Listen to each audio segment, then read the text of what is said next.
Hey guys, this is your tired teacher back again, and actually a decent hour of night. It's like barely gonna be 10 o'clock at night, so this is some kind of record. And I'm here again with actually talking about like some of our causes of the Civil War. I know last time we left off with the Mexican American War and Manifest Destiny. Certainly, these two play a big part into the causes of the Civil War. So let's go ahead and pick up where we left off with, the signing of the Treaty of Guadalupe Hidalgo and the United States picking up the Mexican cession, which we can see here on the map. I mean, this almost doubled the size of our country again.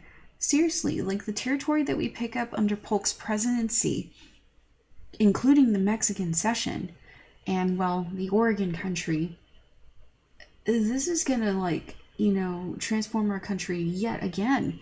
So now we have finally fulfilled our manifest destiny from reaching from sea to shining sea. And with this comes some problems. Because what do we do about slavery? What do we do about slavery in the territories? As we talked about last time with the Wilmot Proviso, I mean, people are going to get super triggered about any sort of limitations of slavery into the Mexican cession. And by people, we mean Southerners. Because so far, slavery is so ingrained into their society, into their culture, especially into their economics, that it's going to be hard to separate the two. I mean, it's already past pretty much a point of no return. Like, seriously. So when, Wilmot brings up this whole point of saying, hey, no slavery in the Mexican cession, yeah, Southern politicians are super triggered. But, as we'll see, we're going to have a new president into the mix because Polk does actually fulfill his promise. He's a one-term and done president. He's accomplished everything he wanted to do in his presidency, and so he's done. And this leads the way to a new election, which is 1848, and this time we've got a third party involved as well. And well, no, that's next election. Sorry, guys. But anyways, we've got our two parties. We've got the Whig Party and the Democrat Party. So here are the two people running. Okay, we've got actually, we do have a new political party on the rise. Yes, we do. The Free Soilers, which, excuse me while my PowerPoint is being weird right now. Yeah, we got the Free Soil Party, which springs up around this time in 1848 out of Buffalo, New York, and this is a party where slavery is kind of at the forefront with them. So these guys, okay, disclaimer here, these guys are not about ending slavery completely. They're not about that. They're about ending slavery in the territories. They don't want slavery to expand beyond where it's at right now. So thus they call themselves free soilers, meaning, pretty much the rest of the territory that we just acquired, it should be free soil. There should be no slavery. So, former President Martin Van Buren is going to be their candidate in 1848. And even though he is part of the third party fringe in this election, he's going to receive about 10% of the vote, which split the Democratic support at this time, because remember, he was Andrew Jackson's vice president, so he kind of is still riding off the coattails of Jackson, kind of say. So, anyways, now, even though he gets 10% of the vote, and it splits the vote, it's going to enable the Whig candidate, Zachary Taylor, to win. But next election that we're going to see, the Free Soilers in 1852, they're going to pick up some momentum, get some congressmen elected, and then finally in 1854, they're going to give way to the Republican Party, which we'll talk about, probably a little later. So Southerners are kind of really triggered by these guys because, again, they're wanting to limit the expansion of slavery. So they see it as like a direct threat to them. So, here are the two candidates for the other parties. We've got, for the Democrats, we've got Lewis Cass and William O. Butler. For the Whigs, we have war hero Zachary Taylor and Millard Fillmore. So, here's how the Electoral College split up, and we can see the popular vote as well. We see that, Taylor carries New England for the most part. He's pretty split in the South. And Cass covers pretty much the Midwest and some split votes in the South and in the New England area. So this election won't really be decided on sectional lines yet, but as we move forward, take note. We're going to start to see more division along sectional lines, which will indicate to us that the Civil War is looming closer and closer. So, let's take a look at the vote, though.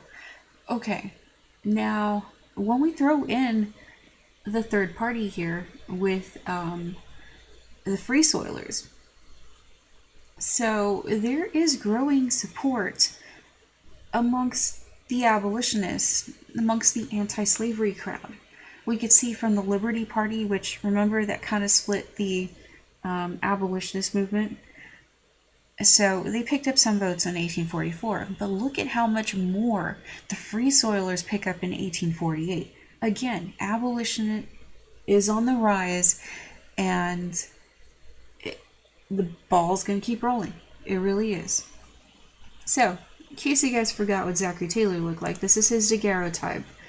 He's wearing his army uniform right there, and that's Zachary Taylor. That's a really great daguerreotype of him.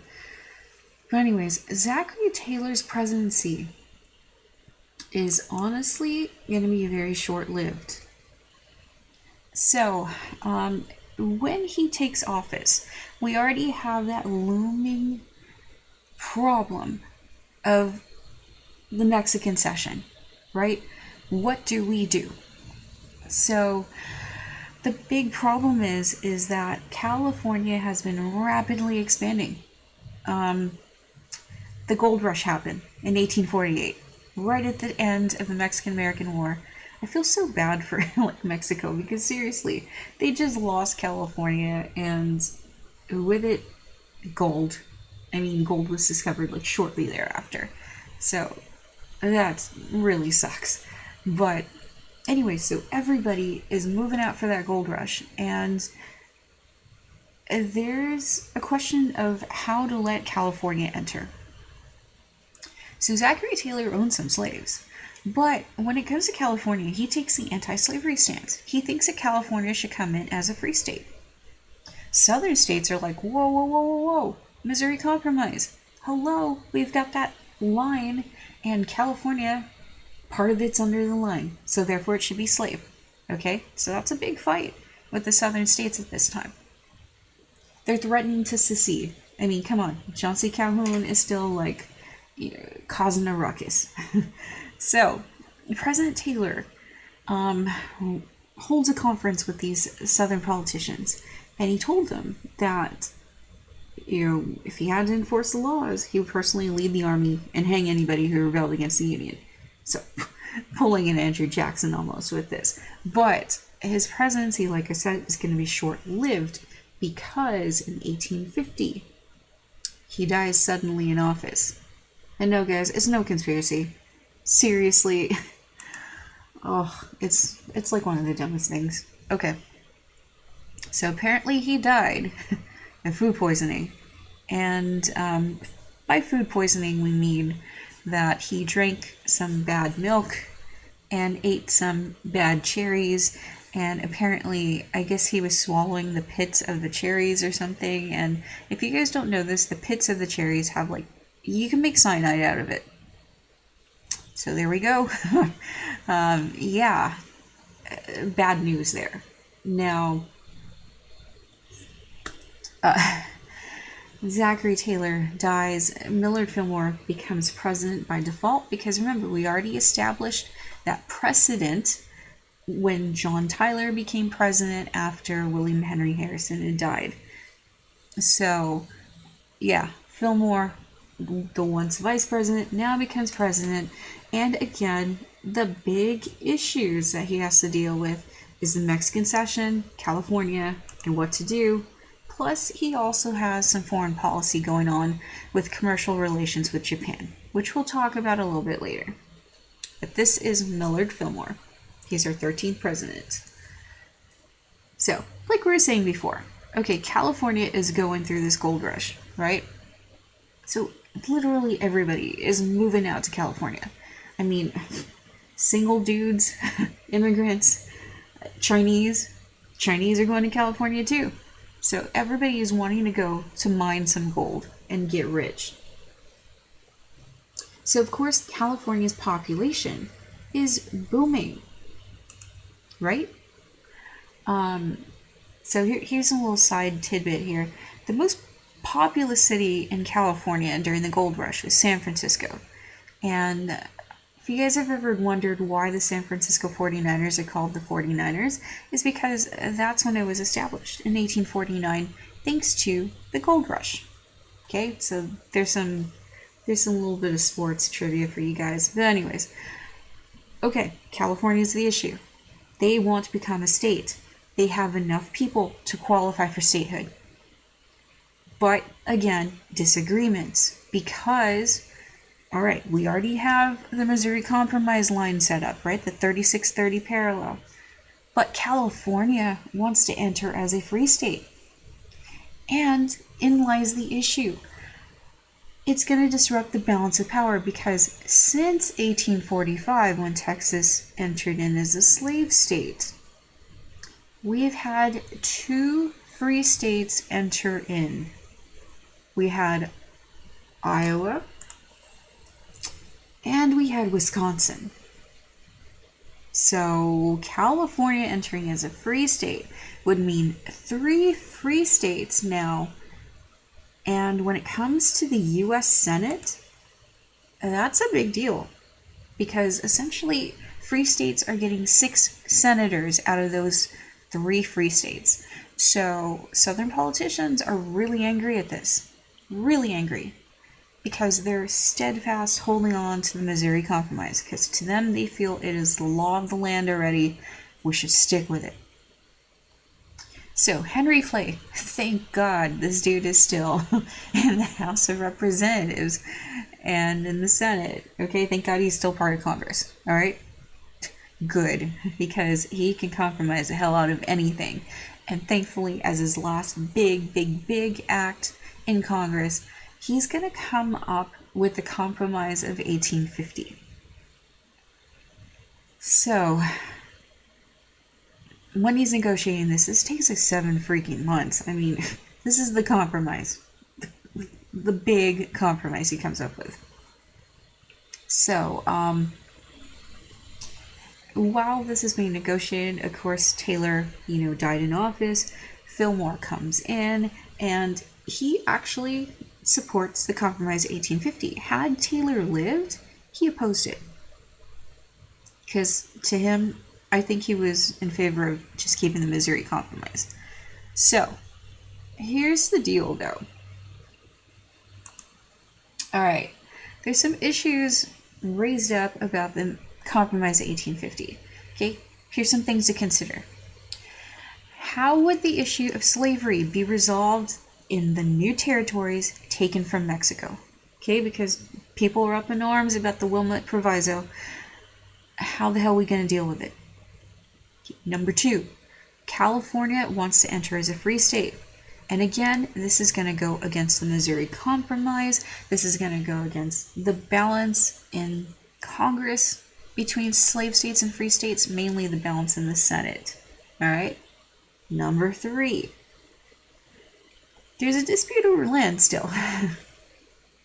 Texas is claiming part of the territory that will be known as New Mexico. And it says that it extends all the way through Santa Fe. That's a big problem. Okay, and problem number 4. Washington, D.C. is still holding slave auctions on the streets, steps from the Capitol. Yeah, that's a bad look, according to foreign dignitaries. Especially, like, according to England, because they have abolished slavery by this point. So, it's just bad, okay? Anyways, the discussion in Congress gets so freaking heated. This dude right here, you guys see him right here? This is Senator Foote. Okay, he's Senator Foote from Mississippi. He is drawing a pistol on Senator Benton from Missouri. So, okay, this is in Congress, guys. Seriously, Congress. All right. Senator Foote says, draws fire, right? Senator Benton is like with the come at me bro pose right here. And he's like, get out of the way, let the assassin fire, let the scoundrel use his weapon. I have no arms. I did not come here to assassinate. Senator Foote, of course, congressmen are like, whoa, dude, don't do this. South Carolina's Butler and Dickinson in New York are going to be like, hey, give us the pistol. Come on, man. Don't do something stupid. He still aims the weapon at Benton, though. Okay, Senator Foote is still aiming the weapon at Benton while these guys are trying to talk him down. And he says, I only meant to defend myself.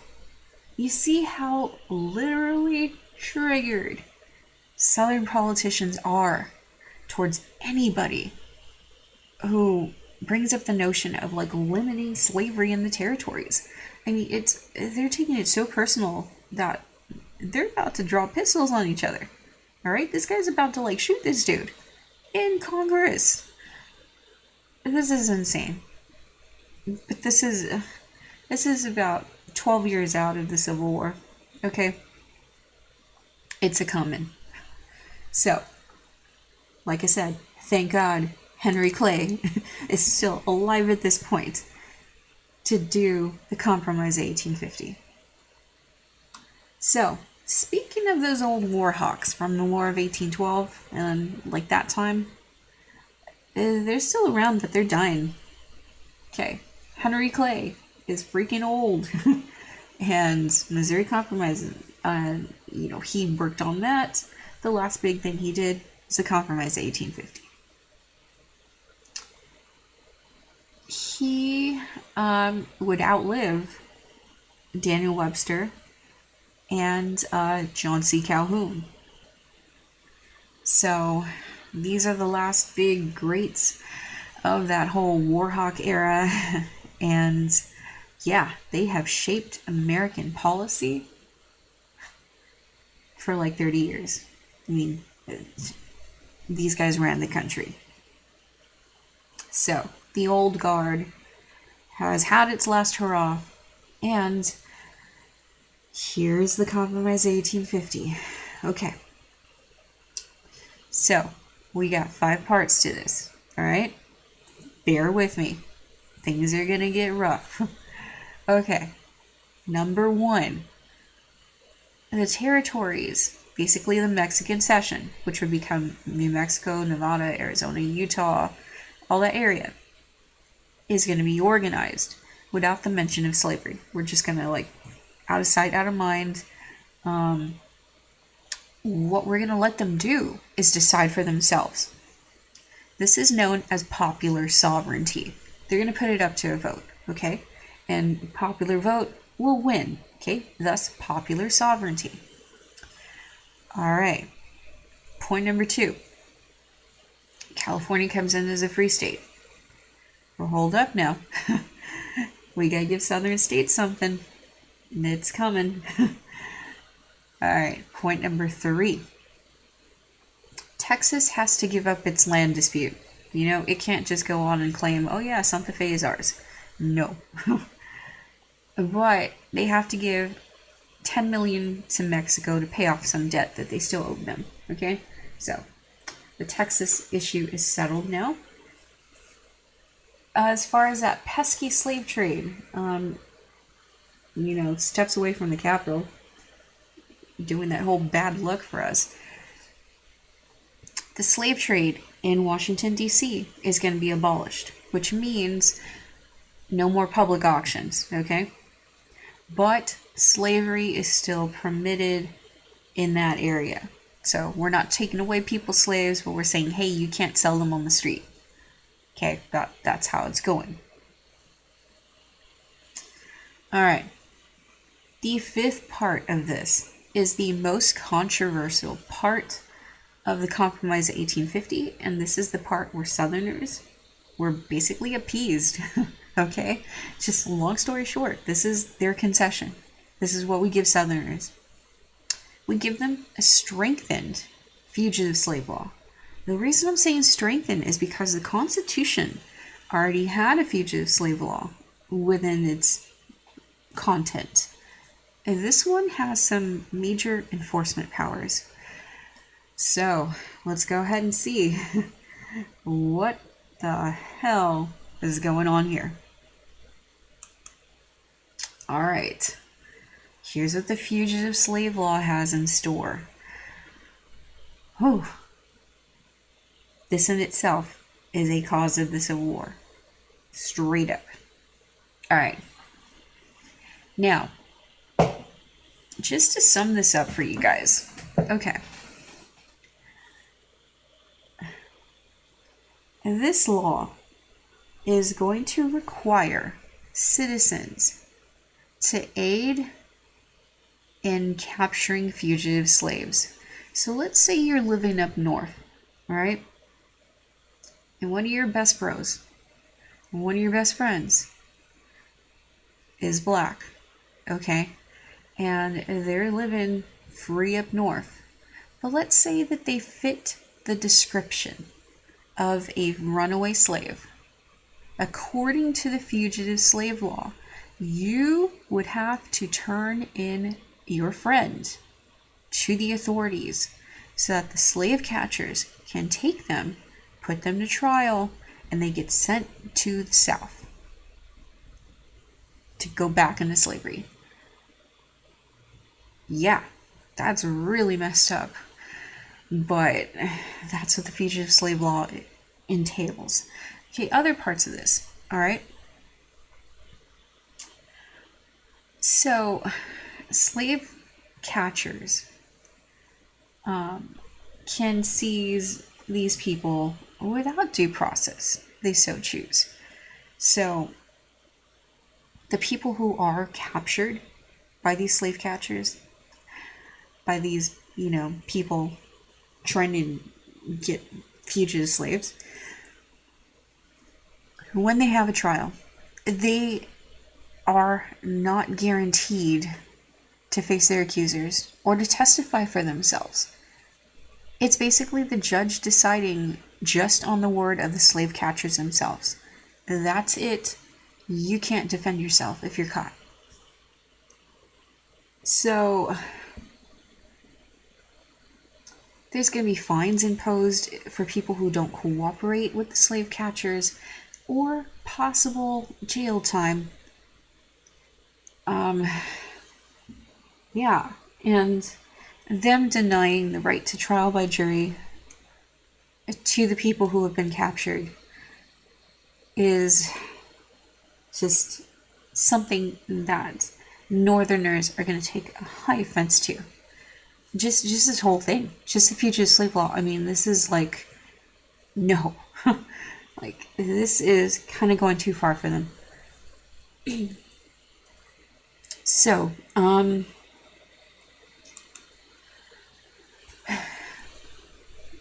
yeah, not only do you have to rightfully, by law, turn in people that you can have a good relationship with, that you knew were runaway slaves. You had to turn them in or face penalty yourself. Or, you know what? This would even happen to people who are free, to freedmen. Maybe their grandpas or great grandpas, again, free around the Revolution time.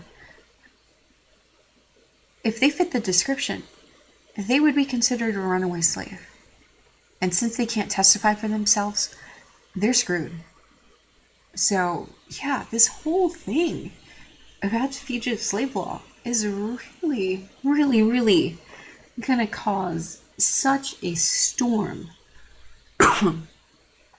out north that there's gonna be a lot of civil unrest with this. I mean, and by civil unrest we mean just this more of a motivation for the abolition movement to gain some steam and to push forward. So this is what you would see plastered around town. This is one from Boston. It says, "Caution, colored people of Boston. One and all, you are hereby respectfully cautioned and advised to avoid conversing with watchmen and police officers of Boston." Because, yeah, local law enforcement, by law, had to aid slave catchers as well. So, yeah, this is going to lead to a lot of protests and just a lot of friction between people who support slavery and people who don't. So that's the whole thing.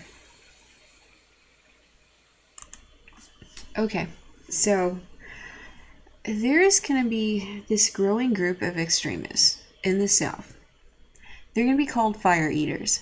These guys are pushing for secession, which means that they're pushing for the southern states to leave the United States and to form their own country. So essentially they're promoting treason. Okay? Just plain and simple. Now, we've got fire eaters like Edmund Ruffin, Robert Toombs, William Yancey.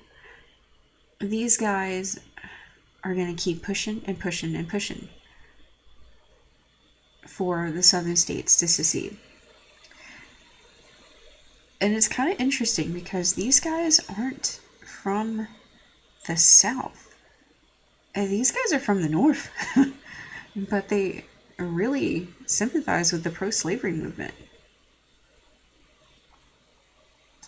So, yeah. They're constantly, working towards, you know what? The South should just leave. The South should go. This is it. That's enough. In their pro-slavery extremist mentality. So not everybody from the North was abolitionist. You did have some people in the fringes out there who supported slavery. So that's why I'm bringing up the fire eaters. Okay. Let's go ahead and talk about another cause of the Civil War, which is Uncle Tom's Cabin. So Uncle Tom's Cabin was written by Harriet Beecher Stowe. This is a fictional novel about a slave named Uncle Tom. Okay? This is published in 1851, and it is going to become a bestseller. So, she wrote it to point out the evils of slavery, to try to, sway public opinion in the North. And it kind of works. Even though she's never been down south. I guess the way she writes about Uncle Tom and, the cruel master that he comes across, which is this guy right here, Simon Labrie, this is going to really turn heads up north and get people who were kind of on the fence about slavery to start, talking bad against it, to actually sympathize with the abolition cause. So she really gets credit for helping to like jumpstart, the abolition movement amongst, well, those who weren't involved in the first place, right? The ones who were kind of like ambivalent towards it. So in 1852, the book is published, and within 2 years, it sells like 2 million copies, which, would make it a bestseller, right? It's even going to be played based on the novel, which is going to be immensely popular as well. So for Northerners who had like no personal experience with slavery or any sort of thing like that, they're going to like love how the novel personalizes slavery for them and gets them to sympathize with slaves. Southerners are going to be like, what? This lady's never been to the South. She's generalizing and not like showing how all of us aren't bad with our slaves. It's going to be that kind of argument. Okay, so there's going to be anti-Uncle Tom's Cabin books published where the slaves are going to be happy and stuff. Remember, guys, they were saying it's a positive good. Lord, I'm telling you guys, they are trying to justify slavery in any which way they can at this point. And it's so ingrained into their society that it's, like I said, it's going to be a hell of a hard time trying to get the southern states to drop slavery. But anyways, so when Abraham Lincoln meets Harriet Beecher Stowe in 1862, he's going to be like, oh, so you're the little woman who started this war. Basically giving her like much props for her book and like getting people to actually see the horrors of slavery. Even though it's fictional, she still appealed to their emotions. So, meanwhile, what's going on is Hinton Helper has written a book, and this dude's from the South. Okay. He wrote The Impending Crisis of the South. And he's trying to attack slavery from a different angle here. He used statistics to show Southerners like how slavery has really truly weakened the Southern economy and how it's going to be bad in the long run. So, of course, Southerners are not having this. They're like, nope. And they ban his book as well. Much like Uncle Tom's Cabin was banned in the South. So, alright. We got a new election coming up, guys. And, yeah. We have got slavery as the major issue of this election. Because, well, I say it's a major issue because both parties equally ignore it. They think it's too dangerous to talk about. But to the rest of the country, I mean, they're starting to become more and more divided on the slavery issue. So, like I said, guys, Civil War is like 10 years out, so it's really going to come to a head pretty soon. Now, Franklin Pierce is going to be the Democratic candidate. Winfield Scott is going to run for the Whigs. And there's going to be a lot of personal attacks and mudslinging between the two. A few of the real issues are going to be discussed. Both of them are Mexican-American war hero guys, so yeah. Anyways, Franklin Pierce is going to win this election because he supports the Compromise 1850 and the Fugitive Slave Law. So he gets support from both sides. Now, here's the electoral map that we're talking about. Alright, you can see he's carrying most of the states, except for Kentucky and Tennessee, and then Vermont and Massachusetts. So, one thing that Franklin Pierce does, foreign policy-wise, is going to be the Gadsden Purchase. So, remember with the Mexican Cession, there's that little strip of land that we didn't have yet, okay? You see it right there. It's in green. It's called the Gadsden Purchase. Now, Secretary of War Jefferson Davis and others are going to be like, you know what? We need to buy up this land. They're already starting to think about the Transcontinental Railroad at this time. So they're like, yeah, we totally need this land to lay down like railroad tracks in the future. So Mexico owns it. We've already taken so much of their land, but this time we offer them a deal. We're like, hey, 10 million, we want this. And dude, Antonio Lopez de Santa Anna is president, and he's like, okay. So we get the Gadsden Purchase from Mexico. And now we have our contiguous 48 states. We don't have Alaska or Hawaii yet, but continental United States territory, we got. It's settled. So speaking of more territory, this is kind of interesting. Because we actually were trying to make a play for Cuba with the Ostend Manifesto. So this is a secret document written up by American diplomats in Ostend, Belgium. So we've got future President James Buchanan, who supports this. And essentially, this is what we wanted to try to do. We wanted to try to purchase Cuba from Spain. And if that didn't work, we would just take it. Take it by force. So when this plot is uncovered, people accuse the government of, wanting to extend slavery even out further. Even though, like, the secret mission kind of thing would have, like, given Spain 130 million for Cuba. If they refused, we would have just taken it.